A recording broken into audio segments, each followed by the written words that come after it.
नमस्कार मित्रों।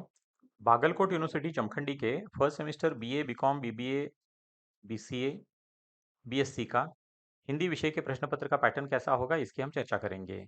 पाठ्यक्रम में है हिंदी की प्रतिनिधि कहानियाँ, कहानी संकलन, हिंदी भाषा के विविध रूप, पारिभाषिक शब्दावली। हिंदी की प्रतिनिधि कहानियाँ, कहानी संकलन की कुछ कहानियों पर मैंने अलग से वीडियो बनाए हैं, जिनका लिंक डिस्क्रिप्शन में दिया है। आप देखेंगे क्वेश्चन पेपर पैटर्न कैसा होगा। पहला प्रश्न 20 अंकों का होगा, अर्थात 12 प्रश्न पूछे जाएंगे। उनमें से 10 प्रश्नों के उत्तर एक वाक्य या वाक्यांश में लिखने हैं। एक प्रश्न के उत्तर के लिए 2 अंक होंगे। इसके लिए हिंदी की प्रतिनिधि कहानियां, कहानी संकलन की सभी कहानियों के नाम, लेखक तथा पात्रों के नाम और हिंदी भाषा के विविध रूप आदि याद रखने हैं। किन्हीं 10 प्रश्नों के उत्तर एक वाक्य या वाक्यांश में लिखिए। 2 इंटू 10 20 मार्क्स। शंकर ने विप्र से कितने गेहूं लिए और क्यों? उत्तर: घर आए महात्मा को भोजन कराने के लिए शंकर ने विप्र से 1.25 सेर गेहूं लिए। चौधरी पीरबक्श के घर का पर्दा हटने के बाद भीड़ ने क्या देखा? भीड़ ने देखा कि घर की औरतों के शरीर पर ठीक तरह से कपड़े भी नहीं हैं, बल्कि केवल चीथड़े हैं। कप्तान भाई ने बहन के यूनिवर्सिटी के खर्चे के लिए कितने महीनों तक कितने रुपए भेजे? 2 वर्ष तक 50 रुपए महीना भेजे। उषा प्रियमुदा की कौन सी कहानी आपके पाठ्य पुस्तक में संग्रहित है और उसके प्रमुख पात्र का नाम क्या है?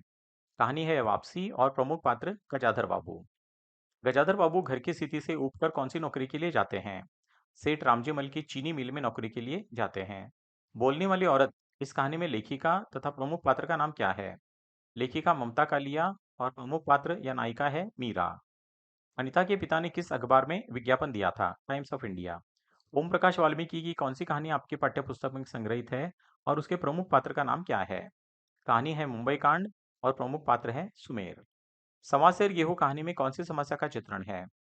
साहूकारी व्यवस्था में गरीबों पर या गरीब किसानों पर होने वाले अन्याय का चित्रण है।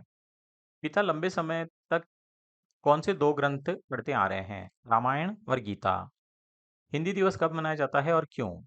14 सितंबर को हिंदी दिवस मनाया जाता है, क्योंकि इस दिन हिंदी को राजभाषा के रूप में मान्यता मिली थी। मानक भाषा तथा स्टैंडर्ड लैंग्वेज किसे कहते हैं? मानक भाषा अर्थात परिनिष्ठित या शुद्ध भाषा। अब दूसरा प्रश्न सप्रसंग व्याख्या या संदर्भ सहित स्पष्टीकरण का होगा। 4 संदर्भ दिए जाएंगे, जिनमें से किन्हीं 3 का संदर्भ सहित स्पष्टीकरण लिखना है। इसके लिए 3 इंटू 5 अर्थात 15 मार्क्स होंगे। नमूना संदर्भ इस तरह से हो सकते हैं। पहला संदर्भ: मेरे पास रखा तो नहीं है, किसी से मांग जांच कर लाऊंगा तभी न दूंगा। प्रस्तुत वाक्य डॉक्टर राजेंद्र पवार द्वारा संपादित हमारी पाठ्यपुस्तक हिंदी की प्रतिनिधि कहानियां, कहानी संकलन की कहानी सवासेर गेहूं से लिया गया है, जिसके लेखक हैं प्रेमचंद। यह शंकर के उद्गार विप्र के प्रति हैं। एक गरीब भोला वाला किसान शंकर एक महात्मा को भोजन कराने के लिए गांव के विप्र महाराज से 1.25 सेर गेहूं उधार लेता है और क्रूर ऐसी साहूकारी व्यवस्था का शिकार बन जाता है। विप्र से उधार लिया हुआ 1.25 सेर गेहूं शंकर उसी खलिहानी के समय लौटाता है। फिर भी 7 साल बाद विप्र उसे बुलाकर कहता है कि अब तुम्हें ब्याज सहित 5.5 मन गेहूं लौटाना है। शंकर अवाक रह जाता है, पर जब विप्र उसे भगवान का डर दिखाते हैं तो मान जाता है। विप्र जब पूछता है कि कब देते हो, तब शंकर जवाब देता है, मेरे पास रखा तो नहीं है, किसी से मांग जांच कर लाऊंगा तभी न दूंगा। विशेषता: साहूकारी व्यवस्था में गरीब किसान पर किस तरह अन्याय होता है, इसका चित्रण यहाँ किया गया है। दूसरा संदर्भ: एक पैसा भी घर में नहीं है, बर्तन भी नहीं, कपड़ा भी नहीं। प्रस्तुत वाक्य डॉक्टर राजेंद्र पवार द्वारा संपादित हमारी पाठ्यपुस्तक हिंदी की प्रतिनिधि कहानियां, कहानी संकलन की कहानी पर्दा से लिया गया है, जिसके लेखक हैं यशपाल। यह चौधरी पीर बख्श के उद्गार बबर अली खां के प्रति हैं।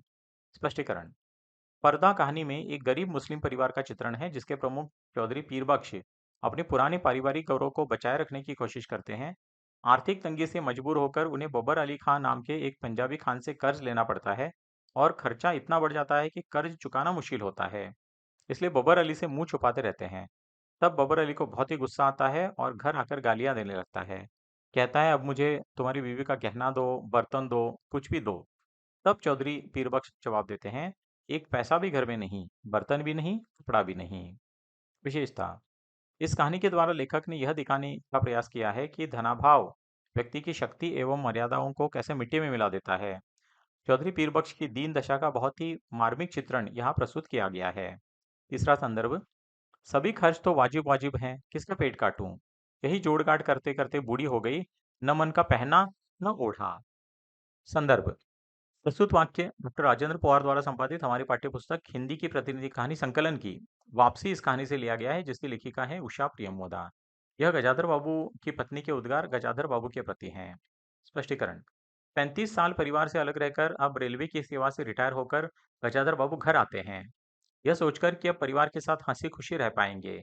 परंतु उन्हें एहसास होता है कि परिवार के सभी सदस्यों का व्यवहार गजाधर बाबू की सोच के एकदम विपरीत है। पत्नी, बेटे, बेटी, बहू सभी अप्रसन्न हैं और उनका अनादर करते हैं। यह जानकर गजाधर बाबू आहत होते हैं।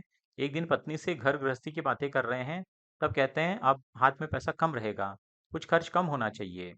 अब पत्नी कहती है, सभी खर्च तो वाजिब वाजिब है, किसका पेट काटूं।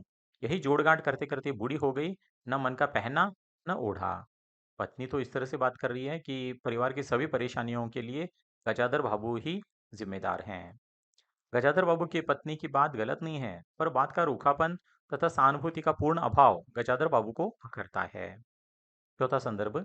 शादी होने में अब देर कितनी है, तुम मुझे पसंद करती हो और मैं तुम्हें। संदर्भ। प्रस्तुत वाक्य डॉक्टर राजेंद्र पवार द्वारा संपादित हमारी पाठ्यपुस्तक हिंदी की प्रतिनिधि कहानियां कहानी संकलन की कहानी 9 बार से लिया गया है, जिसके लेखक हैं जयप्रकाश करदम। यह राजेश के उद्गार अनीता के प्रति हैं। स्पष्टीकरण। कहानी का नायक राजेश शादी के लिए योग्य जीवन साथी की तलाश में है। अखबार के इश्तिहार द्वारा प्रगतिशील विचारों का एक परिवार उसे मिलता है, जो सवर्ण है। राजेश और अनीता दोनों एक दूसरे को पसंद करते हैं।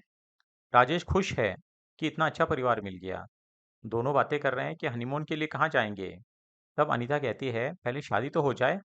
तब राजेश कहता है, शादी होने में अब देर कितनी है, तुम मुझे पसंद करती हो और मैं तुम्हें। प्रस्तुत कहानी में जाति भेद की समस्या का चित्रण किया गया है। भारतीय समाज का एक बहुत बड़ा हिस्सा ऐसा है जो अपनी योग्यता, परिश्रम तथा बुद्धि के आधार पर समाज के मुख्य प्रवाह में आ जाता है। फिर भी जाति उसका पीछा नहीं छोड़ती। प्रश्न तीसरा।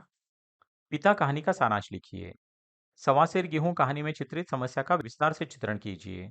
बोलने वाली औरत कहानी का सारांश लिखिए। वापसी कहानी में वृद्धों की समस्या का चित्रण किस प्रकार किया गया है, स्पष्ट कीजिए। अब यहाँ 4 में से 2 प्रश्नों का विस्तृत उत्तर लिखना है और 2 × 10 20 मार्क्स है। चौथा अगला सवाल है, किन्हीं 2 पात्रों का परिचय दीजिए। यहाँ 2 पात्रों का या किसी प्रसंग के बारे में संक्षेप में लिखना है। 2 × 5 10 मार्क्स हैं। विप्र, हरिबिंदी कहानी की नायिका, शिखा या चौधरी पीरबख्श। पांचवें प्रश्न के 2 भाग किए गए हैं, ए तथा बी। प्रश्न पांचवा ए, किसी एक प्रश्न का उत्तर लिखिए। यहाँ एक प्रश्न का उत्तर विस्तार से लिखना है। ये दोनों प्रश्न हिंदी भाषा के विविध रूप पर पूछे जाएंगे। पहला, हिंदी भाषा के विविध रूप कौन से हैं। दूसरा, राजभाषा का महत्व स्पष्ट कीजिए। अब प्रश्न पांचवा बी, जहां आपको किन्हीं 5 शब्दों का हिंदी में अनुवाद करना है। एक शब्द के अनुवाद के लिए 1 अंक होगा, कुल मिलाकर 5 अंक। एनुअल वार्षिक, इंचार्ज प्रभारी, सीनियर वरिष्ठ, कॉन्ट्रैक्टर ठेकेदार, कॉन्फिडेंशियल गोपनीय, स्टेटमेंट विवरण, वेरिफिकेशन सत्यापन। तो इस तरह से ये आपका नमूना प्रश्न पत्र था। इसमें से ऐसा हो सकता है कि शायद एक भी सवाल आपकी परीक्षा में ना आए। हाँ, लेकिन आपकी परीक्षा की तैयारी करने में ये प्रश्न पत्र, नमूना प्रश्न पत्र को ज़रूर सहायक होगा। इसीलिए अपने मित्रों के साथ भी शेयर कीजिए। आपकी परीक्षा के लिए मेरी हार्दिक शुभकामनाएं। धन्यवाद।